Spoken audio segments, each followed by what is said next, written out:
God, I just thought I'd share this with you because it's good morning. Good morning. This is my there's the old sunshine coming up over there, and here's the marsh here that we are at. Okay, and it goes around there. This used to be fields many years ago now, 1996, October the 31st, 1996. If you go back to October the 30th, 1996, this was all fields with sheep in houses in it. Not houses, horses, I meant to say. Do apologise.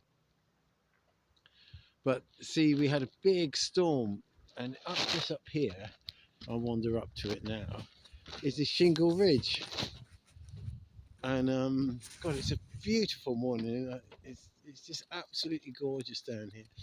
And that sort of kept the sea away. So this was it was marshy. It was a saltwater marsh, a freshwater marsh, and it, but it was drained and it was managed, and then on this big storm of October the 31st, 1996,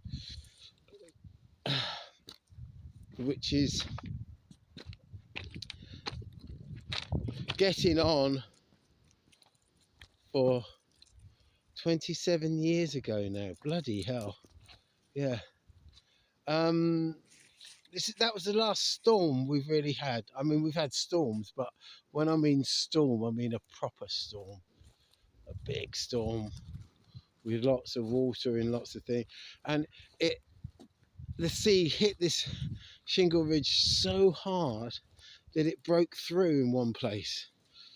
And the sea came flooding in here, and quite a few sheep lost their lives.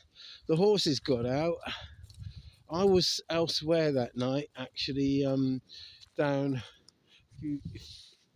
that way. There's a small hamlet called Porlock, and I was rescuing people from the cottages. I rescued an 80-year-old lady and carried her in waist deep of water across the bridge and everything like that. But when I was soaked, and when I got back, it was sort of like the tide had turned and it started to go out and everything like that, and the water was going. And then this drunk farmer came in the pub when I was sitting in the pub absolutely soaked. He said, "Oh, I need people to come and help me save my sheep." I said, "It's a bit fucking late, innit? Where you been?" And he was pissed. He'd obviously been at home drinking whiskey. Anyway, here's the Shingle Ridge we're coming up to now. And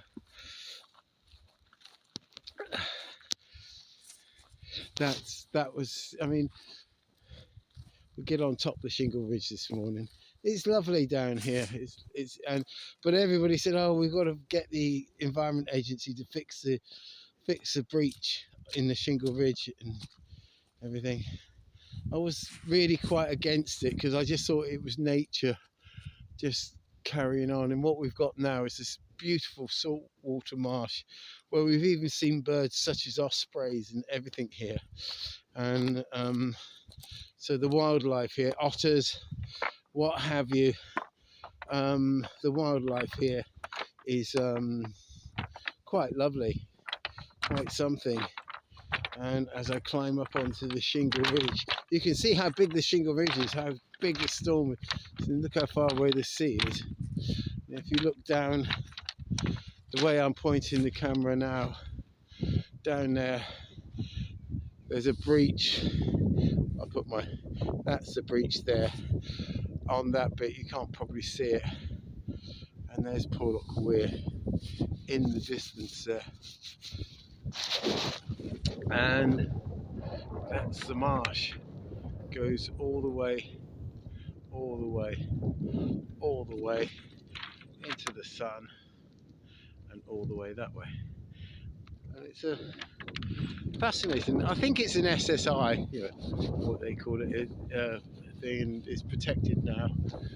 A lot of the locals were sort of like saying it should be fixed and get back to how it was, but I don't think it was physically possible, to be quite honest.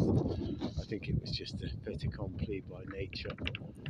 But we haven't had a storm like that since 1996.